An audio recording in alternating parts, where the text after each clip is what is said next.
Muy buenos días con todos, agradeciendo a Dios, a los señores de CAMEX, Cámara Peruana de Comercio Exterior, al señor Sergio, por esta oportunidad en seguir compartiendo esta conferencia magistral. Esperemos sea de su agrado en compartir este conocimiento. Seguimos con el curso de análisis de políticas públicas. Como docente virtual, soy contador público colegiado, CPC, Aldo Ali Acuña Aparcana, docente virtual de CAMEX, consultor e investigador en gestión pública y en gestión privada. Como verán, siguiendo con el curso de análisis de políticas públicas, en el contenido del módulo 1, las diferentes fases del ciclo de políticas públicas, el día de hoy 3 de febrero de 2021 a las 11 de la mañana está programada la unidad 3. ¿Y qué contiene la unidad 3? La puesta en la agenda, un proceso complejo, ¿no? Hoy en día que se habla mucho, ¿no?, en cada gestión gubernamental, cómo se debe de hacer, ¿no? Dentro del contenido de la unidad 3 vamos a tocar 4 puntos muy importantes: una introducción, la inscripción de la agenda, ¿no? Dentro de ello vamos a ver cómo es la atención del público y varias agendas paralelas. En el punto 3, la agenda como objeto de lucha, ¿no? También entra en dos sentidos: la faceta de la agenda política y la agenda política y sus actores. Y como último punto, la dinámica de la agenda política, ¿no? También tiene dos sentidos: el modelo de las corrientes múltiples y los escenarios de entrada. Muy bien, muy bien. Entonces, hoy en día, cuando se habla de agenda política, ¿no?, y esto pues siguiendo con el ciclo, ¿no?, con el ciclo de políticas públicas, el segundo paso es sobre la agenda, ¿no? Se trata de una fase muy importante porque la entrada de la agenda determina qué problemas serán tratados y cuáles recibirán una respuesta bajo el formato de política pública. Lo importante es entender que cada fase tiene su propio sistema de regulación y que un actor puede dominar una fase y no otra. Por ejemplo, un movimiento social puede conseguir llevar un problema hasta la agenda del gobierno, pero en cuanto esto ocurra, las autoridades políticas elegidas serán las encargadas de procesar dicho problema. En su tesis de Cobb y Elder, en el año 1972, menciona que después de un comienzo prometedor en los años 70, los estudios sobre la agenda política se extendieron a otros campos en los 80. Recientemente, nuevas iniciativas como el Programa de Investigación Internacional, Policy Engine Project, ¿no?, o sea, la política pública en proyecto, han permitido la emergencia de nuevos trabajos al respecto. Este programa de investigación, llevado a cabo por Jones y Baumgartner en el año 2005, ha permitido crear una base de datos para analizar la posición de varios asuntos, ¿no? Entre ellos, pues a nivel mundial, se octava sobre las armas, la inmigración y la energía. Y eso estaba establecido en la agenda política, ¿no? Aún así, siendo una agenda política algo mediática y pública, a través de un cotejo exhaustivo de las comisiones de investigación parlamentarias, los proyectos de ley, el número de artículos publicados en los periódicos, el número de apariciones en los discursos presidenciales y mucho más fuentes que se atraían. Pero aún así, ¿no? Y me hago esta pregunta hacia ustedes. ¿Qué es exactamente la agenda política? ¿No? Y me sigo preguntando, ¿cómo funciona y para qué sirve? ¿No?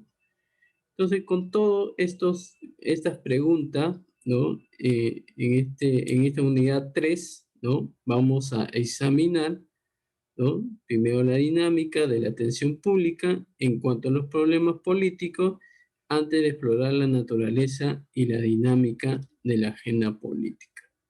En nuestro país también nosotros tenemos nuestra agenda política, ¿no? Que es la agenda bicentenario.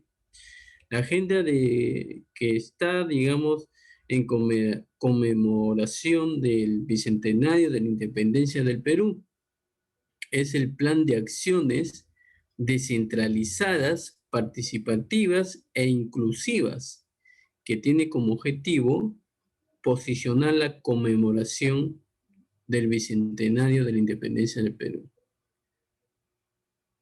La agenda bicentenario fue aprobada en el año 2018 mediante Decreto Supremo número 009-2018-MC.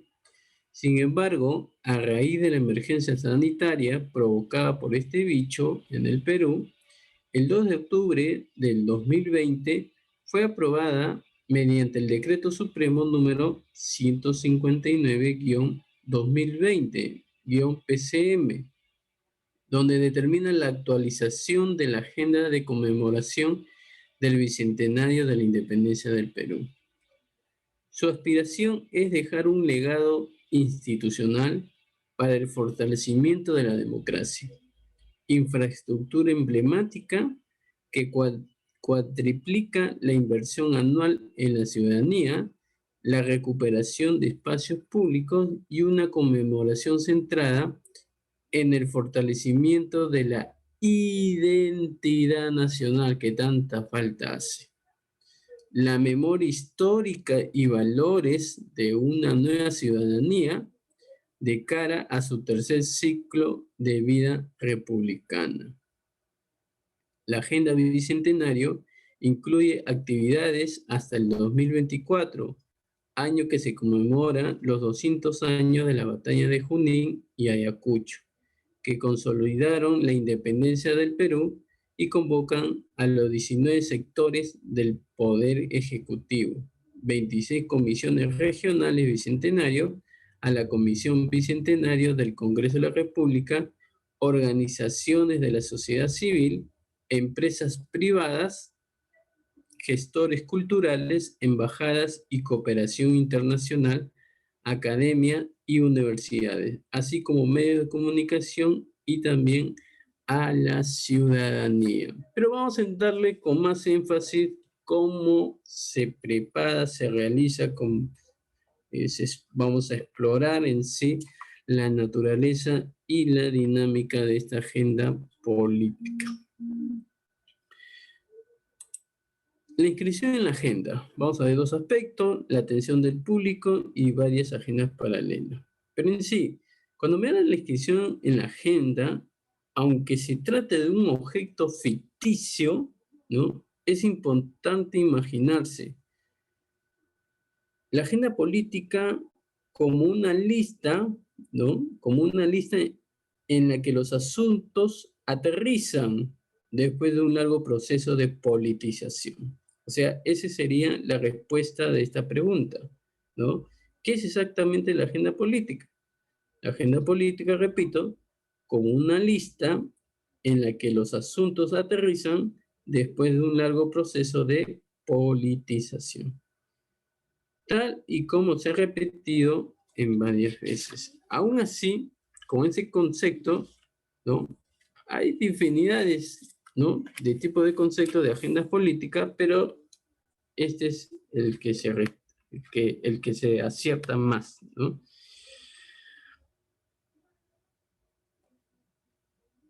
¿Y cómo es el proceso, profesor? El proceso, ¿no? Vamos a determinar la atención al público. Todos los actores que quieren imponer un problema en la agenda debe tener en cuenta la atención del público, es decir, los temas más importantes del momento según la opinión pública. El problema es que la atención del público es un bien escaso. ¿Por qué, profesor? Porque es difícil de conseguir a causa de la competencia en el espacio público. Por ello, es tan importante entender cómo funciona la dinámica de atención del público. En su tesis de Anthony Dons, en el año 1972, determina que existe un ciclo de atención que funciona de la forma siguiente. La capacidad de atención del público, es decir, la suma de la capacidad de atención de los individuos. Es decir, es limitada y por ello se observa ciclo de atención de los problemas. Al principio, solo unos pocos informados se enteran de la noticia, mientras poco a poco se va difundiendo hacia el resto de la población, hasta llegar a numerosos, ¿no?, informados que va a permitir generar una respuesta por parte del gobierno. A partir de ese momento la tensión empieza a bajar y el ciclo vuelve a empezar. El modelo del ciclo de atención, según la teoría, la tesis de Anthony Dons, ¿no?, tiene 5 fases. Estas 5 fases, ¿no?, la fase problemática, ¿no?, que es esta de acá, fase problemática, es el momento en que solo están interesados unos pocos actores pioneros. En el caso del descubrimiento del virus del SIDA, todo empieza el 5 de junio de 1981, cuando el Centro para el Control y Prevención de Enfermedades de Estados Unidos convoca una conferencia de prensa donde el doctor Michael Gorlien informa de la muerte de varios pacientes homosexuales por neumonía en San Francisco. Algo falla, pero el gran público no le presta atención. Solo se sabe que alguna plaga asola a la comunidad homosexual masculina, según la tesis de López en el año 2004, pero aún sigue persistiendo el problema, ¿no? Todavía sigue el análisis, el estudio, ¿no?, de dónde proviene en sí el SIDA. Hay varios comentarios que se establece, pero todavía siguen en ese estudio, ¿no? Sigue persistiendo la fase preproblemática. El descubrimiento de la alarma y el entusiasmo eufórico constituye la segunda fase del proceso, o sea, esta parte, entusiasmo eufórico. Aparece una serie de acontecimientos aislados que de repente se relacionan. El gran público se asusta. Los medios de comunicación no dan abasto. Es el pánico.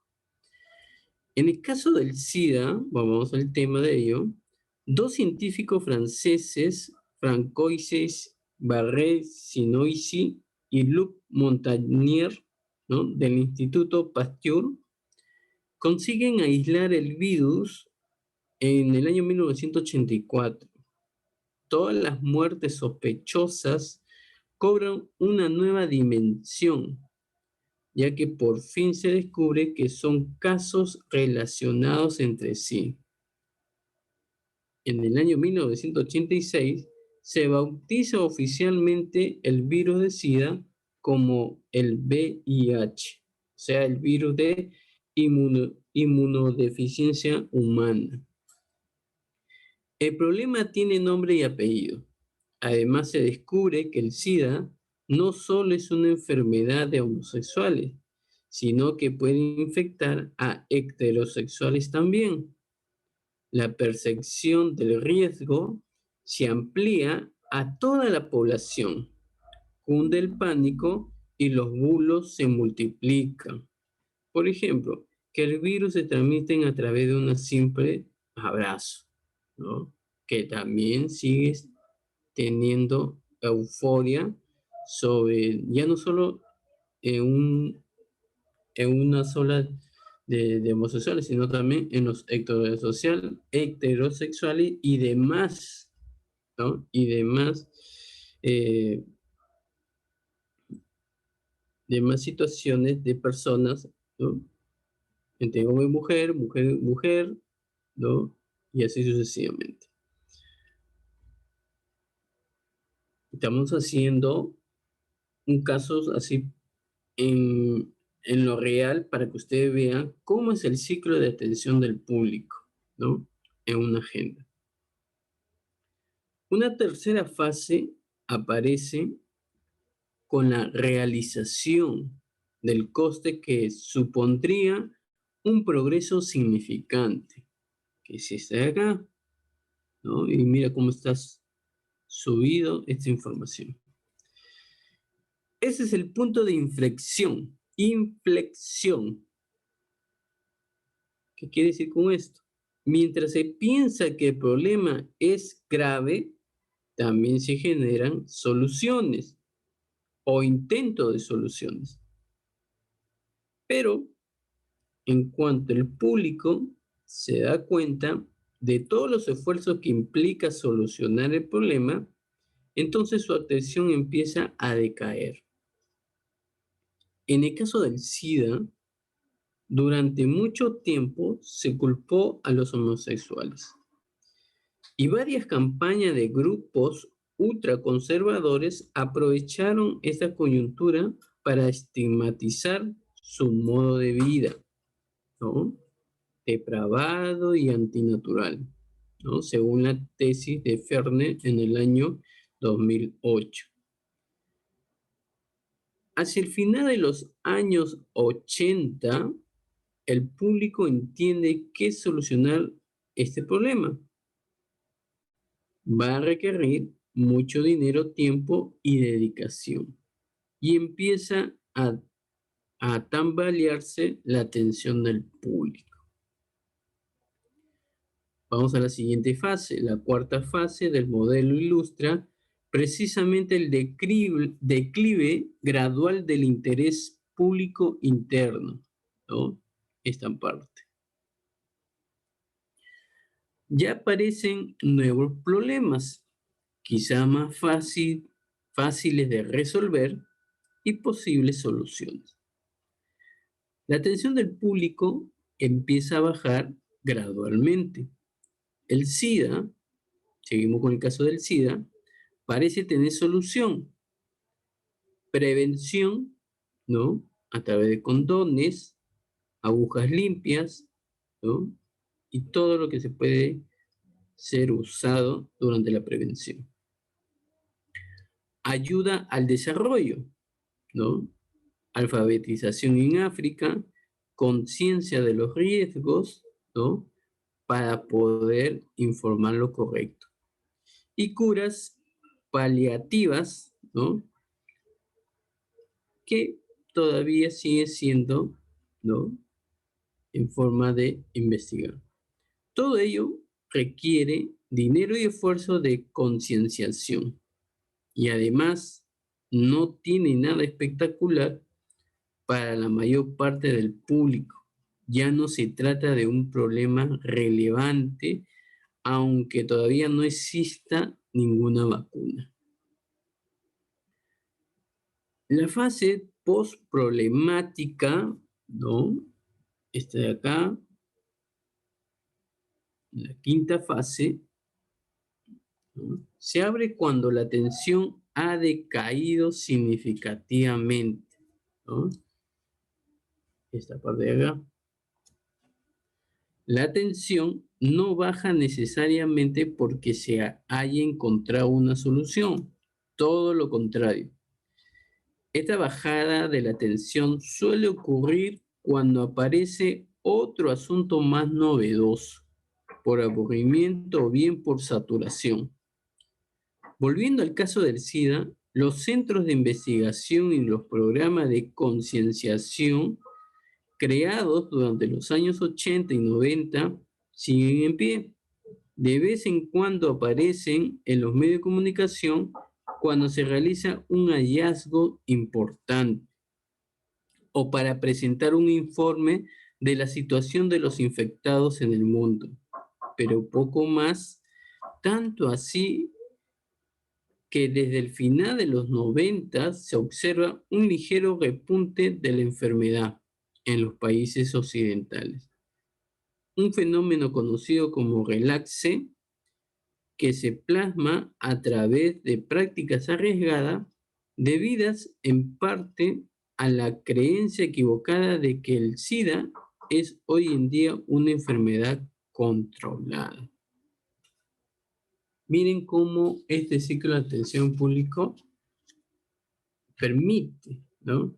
Y este esquema es muy útil a la hora de analizar cómo se expande un problema hasta llegar a la agenda.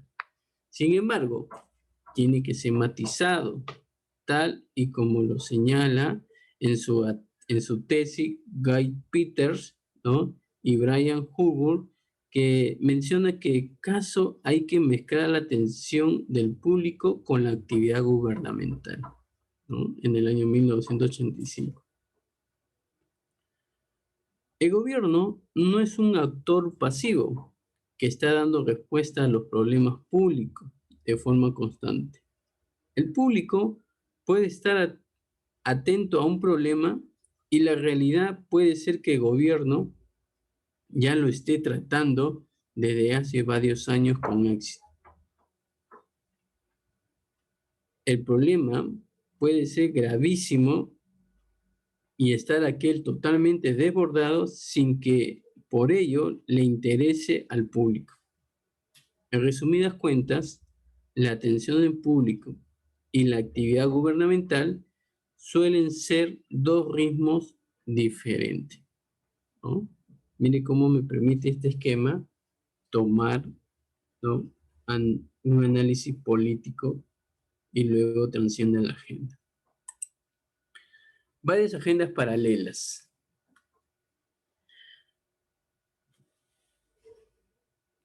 En realidad el problema es aún más complejo porque no existe una sola agenda, sino al menos tres agendas que funcionan en forma paralela.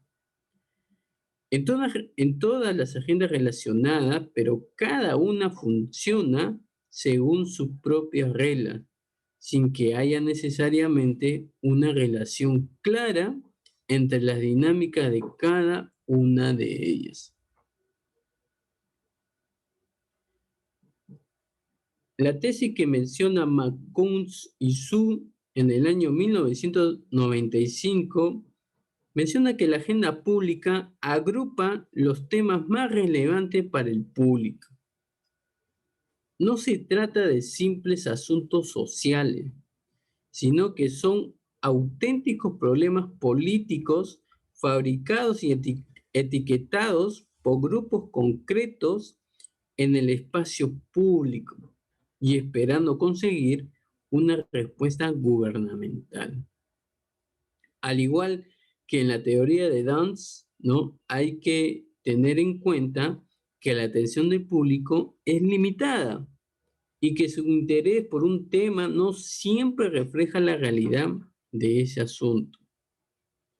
La agenda pública se analiza desde los años 30 a través de la pregunta abierta que George Carluck, ¿no? El inventor de los sondeos de opinión, pensó en incluir en sus investigaciones. Desde su punto de vista, y se hizo esta pregunta: ¿cuál es el problema más relevante hoy en día? La respuesta es el trabajo que realizaron. El resultado es que existen temas crónicos, ¿no? Temas interminentes, temas nuevos y temas puntuales que aparecen y desaparecen rápidamente según estalla una crisis. La agenda de los medios es diferente de la agenda pública y se rige por otras reglas. Aquí intervienen otras consideraciones como la línea editorial de los medios, la tendencia política de su propietario, el espacio editorial o la presión del mercado, ¿no? El análisis de la agenda mediática se suele realizar haciendo un reencuentro de las noticias que aparecen en los medios.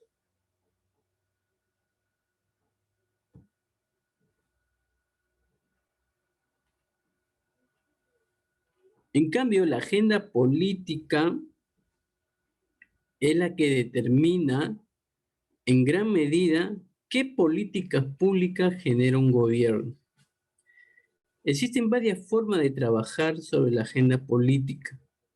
Los datos pueden provenir de un análisis de la actividad parlamentaria, o sea, los proyectos y propuestas de ley donde enmiendan las leyes aprobadas, comisiones parlamentarias de investigación, etc.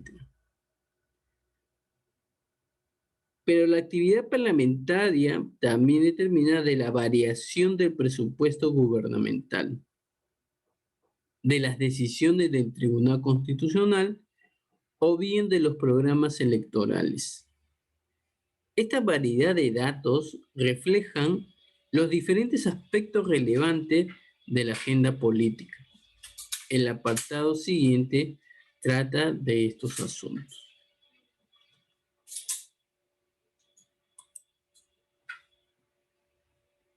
La agenda como objeto de lucha. La agenda política es un campo donde se libran luchas entre facciones.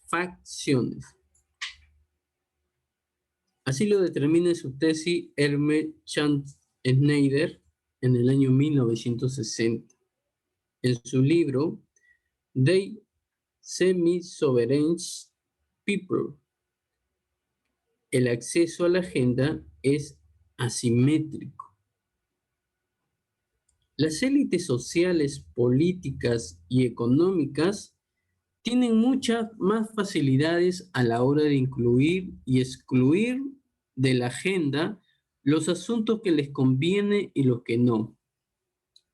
Ellas son los actores que filtran los temas relevantes y por ello no significa que sean herméticas a la demanda de los más débiles.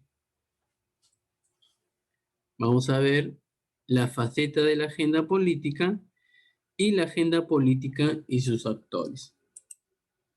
Según la tesis de Koch-Elder en el año 1972, la agenda política puede ser definida como la lista de problemas públicos a los que un gobierno tiene que dar una solución. Todas las autoridades públicas disponen de su propia agenda y cada una la administra como puede. En ese sentido, es un concepto diferente de los programas políticos.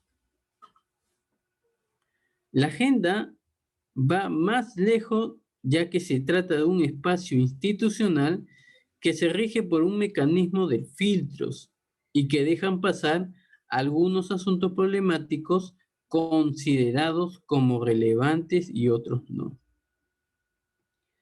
Desde este punto de vista, la agenda política refleja el ámbito de actuación del gobierno.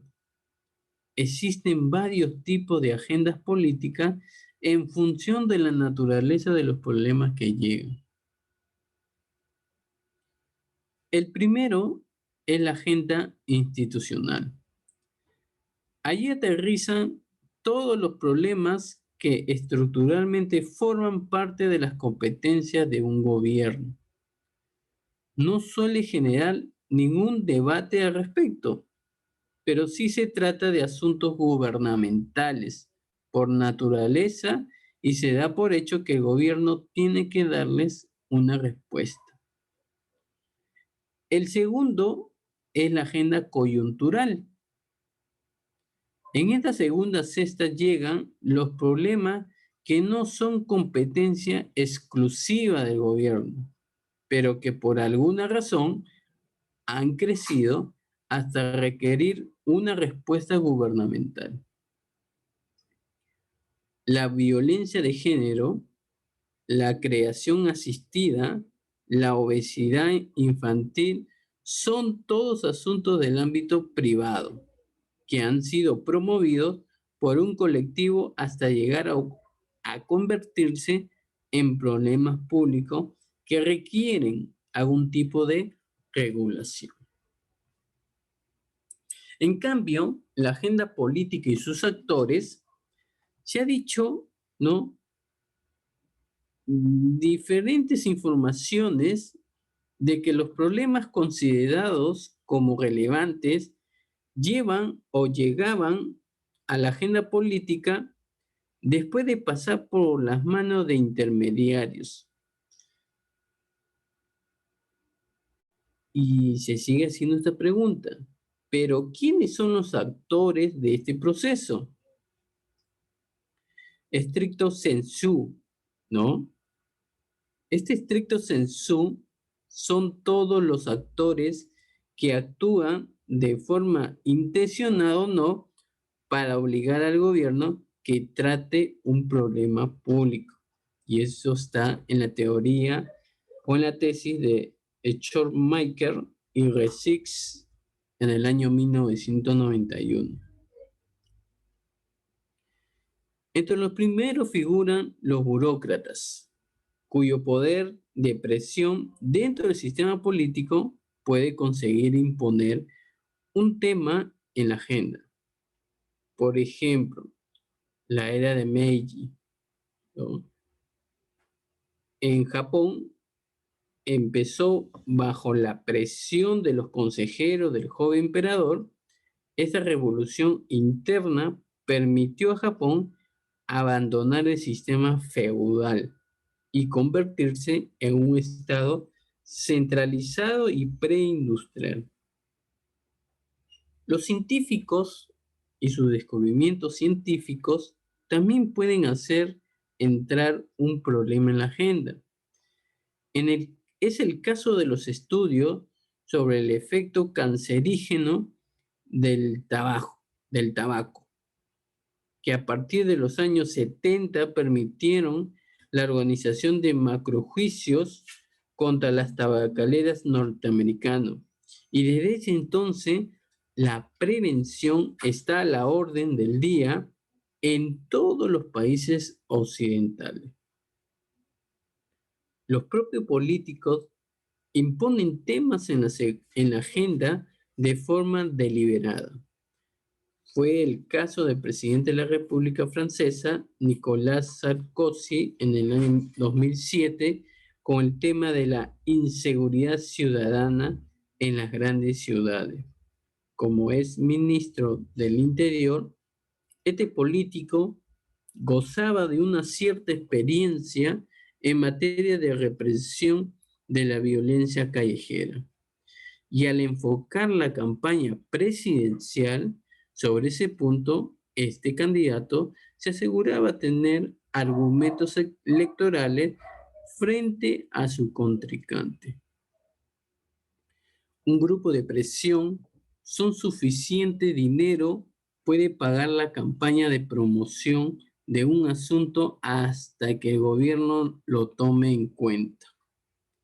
Y este es el método que usa el lobby de las armas de fuego en Estados Unidos para evitar su penalización.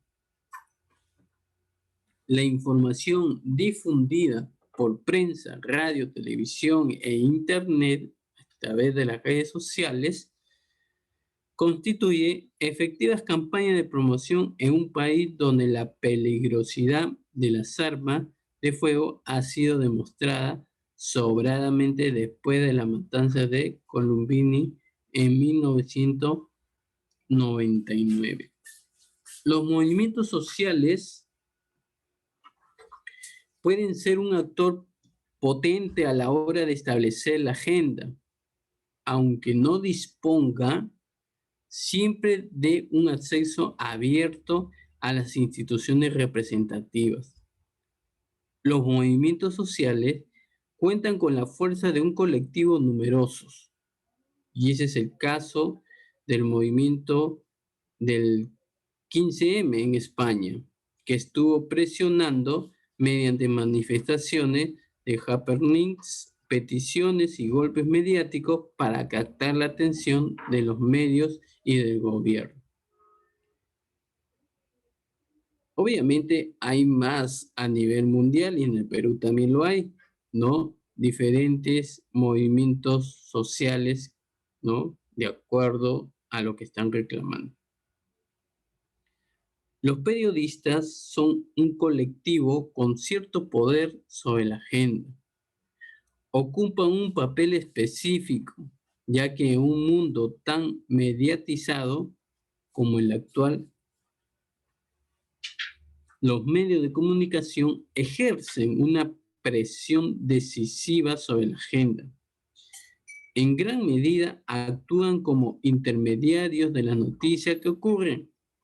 El caso que se cita tradicionalmente para ilustrar el poder de la prensa, ¿no?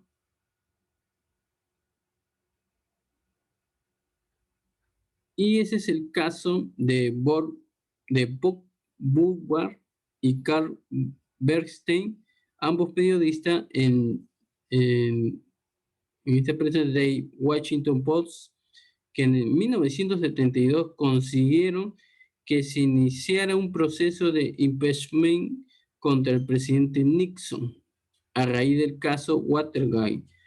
No obstante, este papel está evolucionando bajo la presión del mercado y de las nuevas tecnologías que se puede trascender en sí. Más allá de estos actores que se puede identificar en último grupo, de los espontáneos, aquí caben todos los demás.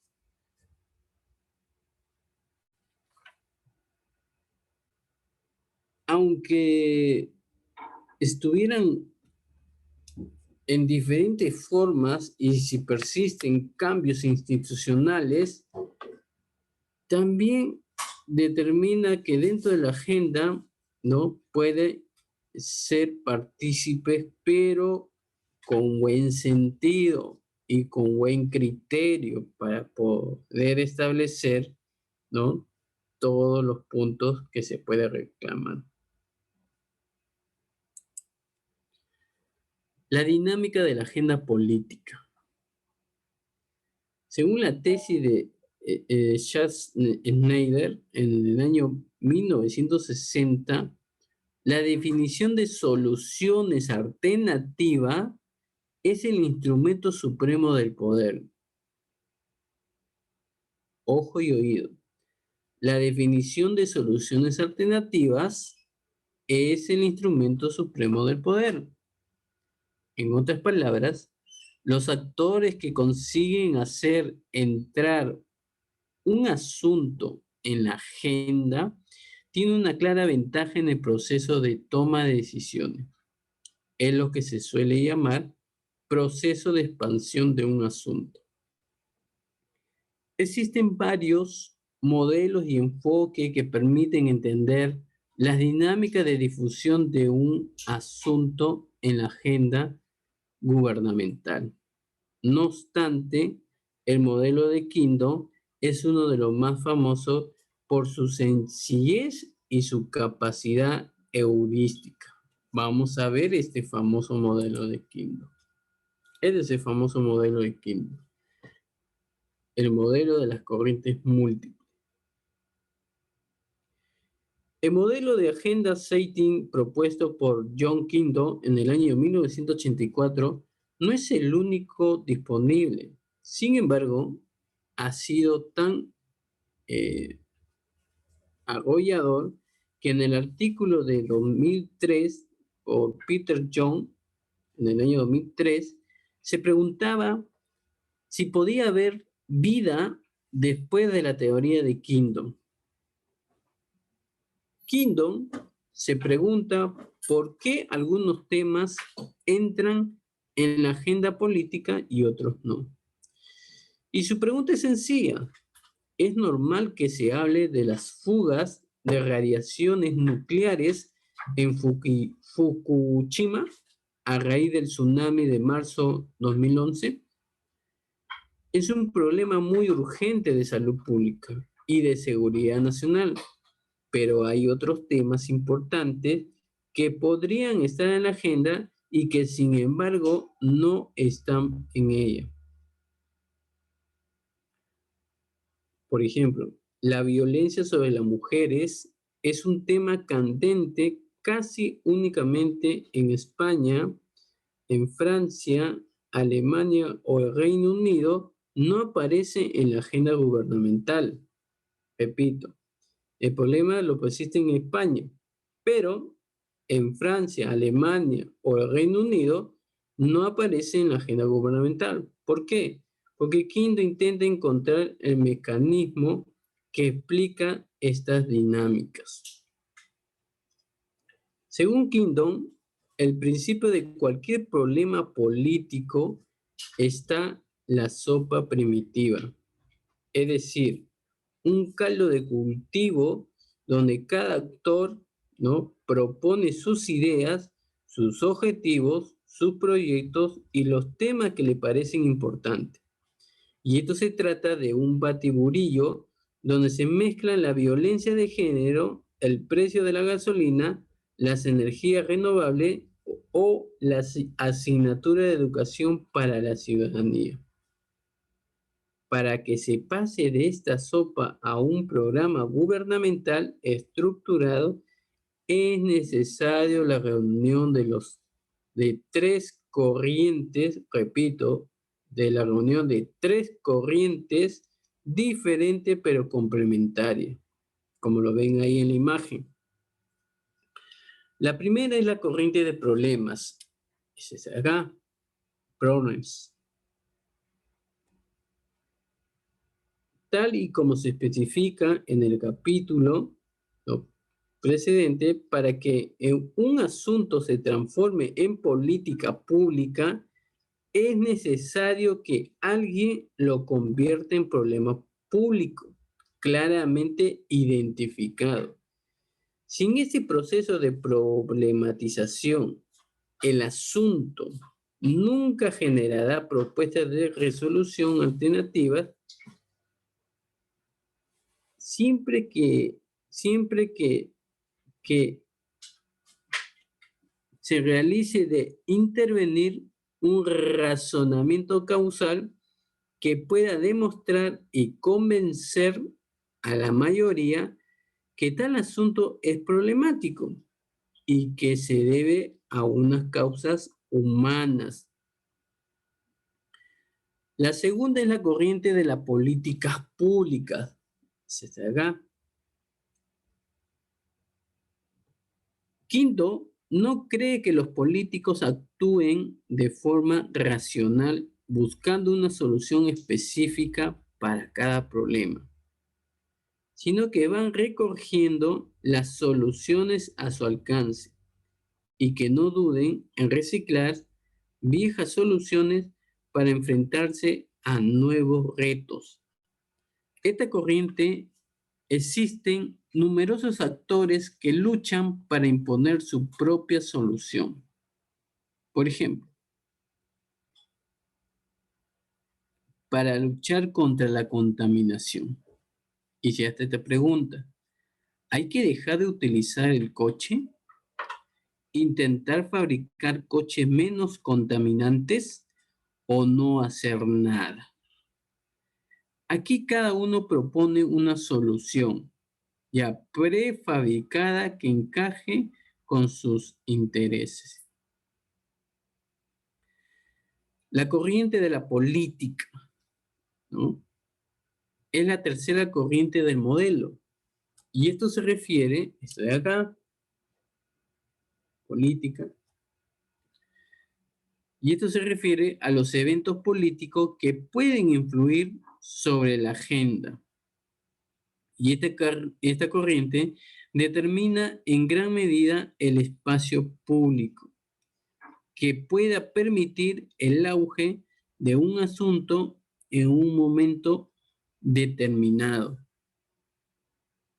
En un mundo donde los grupos compiten para captar la atención de los medios, es de vital importancia hacer oír de forma estratégica. Por ejemplo, una huelga de basureros siempre tendrá más impacto antes de una elección que después. De la misma forma, los grupos antitaurinos suelen aprovechar la fiesta, ¿no? Las fiestas, en el caso de Perú, en el mes de octubre, ¿no? Para organizar sus actos. Ahora bien, separadamente, estas corrientes no solo suelen ser capaces de imponer un problema político en la agenda. Sin embargo, la combinación de las tres pueden generar cambios muy profundos, abriendo una ventana de oportunidades. Y esta ventana es un espacio que se abre y se cierra rápidamente y que permite que un tema entre la agenda y pueda generar una política pública en un futuro más o menos cercano. Un ejemplo, el derrumbe de las Torres Gemelas en 2011 permitió al gobierno Bush lanzar una costosa campaña militar en varios frentes, ¿no? Y es poco probable que esta ofensiva se hubiese producido sin ataque terrorista. No siempre es necesario que las tres corrientes se junten, ¿no? Aunque sea más eficaz para generar una ventana de oportunidad. A veces, la conjunción de dos corrientes es suficiente, aunque el resultado sea más incierto. El carácter estrecho o más suelto de este vínculo entre corrientes depende. ¿Depende de qué? En gran parte de la capacidad de los emprendedores políticos para hacerse oír. Algunos conseguirán maximizar mejor sus recursos que otros, aunque el contexto no sea propicio para ello. Los escenarios de entrada en la dinámica de la agenda política.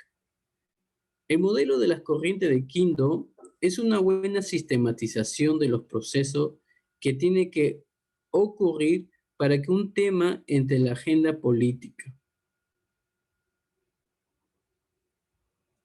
Los problemas políticos aparecen en la agenda porque son especialmente graves o porque alguien lo hizo entrar allí. Estos procesos pueden dar lugar a varios escenarios posibles. El primer escenario es de la iniciativa interna, que se produce cuando un problema aterriza en la agenda gubernamental, porque el gobierno lo ha decidido así, o bajo la presión de un lobby que mantiene contactos directos con el poder político. En estas condiciones, el problema en cuestión no tiene que pasar por la agenda pública previamente. Por ejemplo, en el Congreso español, el voto anual de los presupuestos de las fundaciones que depende de los partidos políticos no suelen generar mucho debate. No aparece provenir de una demanda social de la ciudadanía, pero los 5 millones de euros anuales que los partidos se atribuyen son más bien un asunto que los partidos imponen en la agenda del Parlamento para su propio beneficio. La segunda variante es el llamado modelo de movilización. Modeliza los casos en que el propio poder político crea un problema y lo transmiten al público para ganar apoyos. En tales casos, se pasa de la agenda política a la agenda pública a través de una lógica expansiva. El machaqueo mediático y político de un asunto concreto puede llegar a cuajar en la opinión pública, hasta que dicho asunto sea considerado un problema relevante para la ciudadanía. El tema en sí de la inseguridad ciudadana es un buen ejemplo, ya que hasta la fecha no se trata de un tema preocupante. De repente se convirtió en un asunto serio y un problema político dispuesto a centrar en la agenda. A pesar de todo, las encuestas demuestran que la realidad de riesgo no es coherente con el riesgo percibido. La inseguridad ciudadana se fundamenta en un conjunto de razones entre las cuales se figura la presión mediática, los discursos políticos y la presencia de una policía eh, adecuada. El último escenario posible es el modelo de la iniciativa externa. Ocurre cuando un problema se inscribe en la agenda gubernamental, después de varias semanas de movilización social liderada por un grupo externo a las instituciones políticas. En este caso, es la presión de la sociedad civil organizada la que favorece la entrada de un asunto en la agenda.